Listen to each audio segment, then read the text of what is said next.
Good morning, Pilgrim. This morning I'm going to read from Amos, an unlikely preacher. Amos 7:10 through 17. Then Amaziah, the priest of Bethel, sent to Jeroboam, king of Israel, saying, Amos, Amos has conspired against you in the midst of the house of Israel. The land is not able to bear all his words. For thus Amos has said, Jeroboam shall die by the sword, and Israel must go into exile away from this land. And Amaziah said to Amos, O seer, go, flee away to the land of Judah, and eat bread there and prophesy there, but never again prophesy at Bethel, for it is a king's sanctuary, and it is a temple of the kingdom. Then Amos answered and said to Amaziah, I was no prophet, nor a prophet's son, but I was a herdsman and a dresser of sycamore trees. But the Lord took me from following the flock, and the Lord said to me, Go, prophesy to my people Israel. Now, therefore, hear the word of the Lord. You say, Do not prophesy against Israel, and do not preach against the house of Isaac.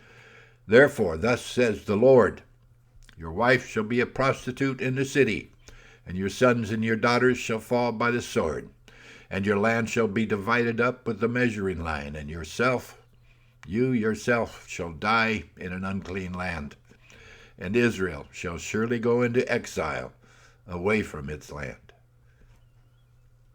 An unlikely prophet. But God chose him. 25 January 1857.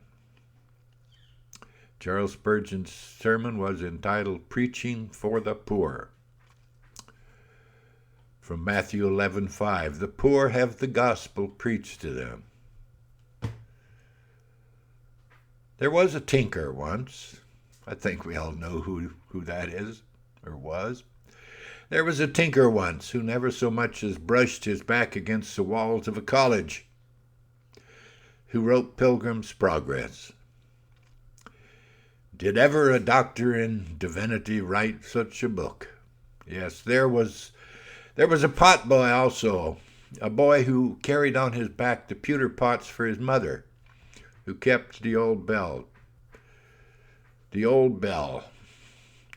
That man drove men mad, as the world had it, but led them to Christ as we have it all his life long, until loaded with honors he sank into his grave, with the goodwill of a multitude round about him, with an imperishable name written in the world's records as well as in the records of the church. Did you ever hear of any mighty man whose name stood in more esteem among God's people than the name of George Whitefield? That was he.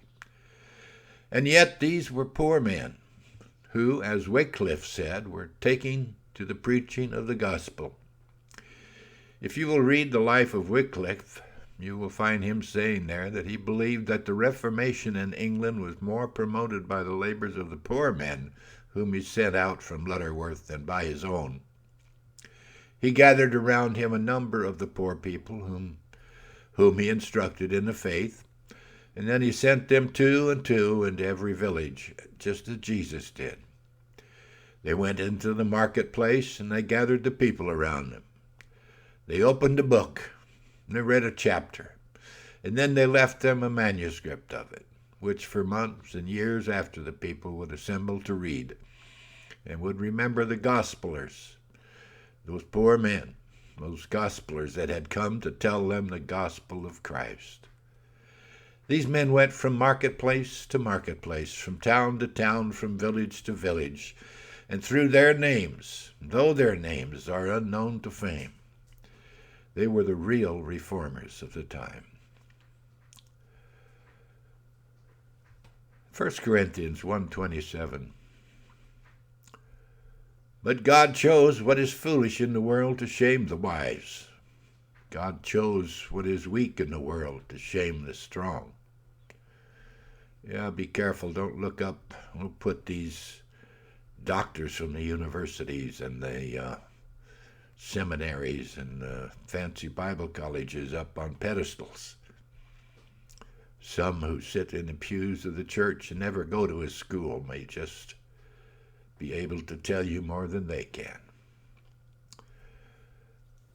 1 Corinthians 9:11.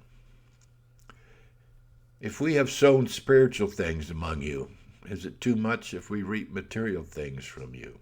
Yes. Don't think too highly of your pastor or your teacher, but think of him, care for him. Galatians 6:6. Let the one who is taught the word share all good things with the one who teaches. Whether you're a preacher or a teacher or just a plain person sitting in the pew, spread the gospel. 1 Timothy 5:17 and 18. Let the elders who rule well be considered worthy of double honor, especially those who labor in preaching and teaching. Those who rule well and teach the truth. Teach the true gospel of Christ and not woke error. Well, God bless, brothers and sisters. Have a great day.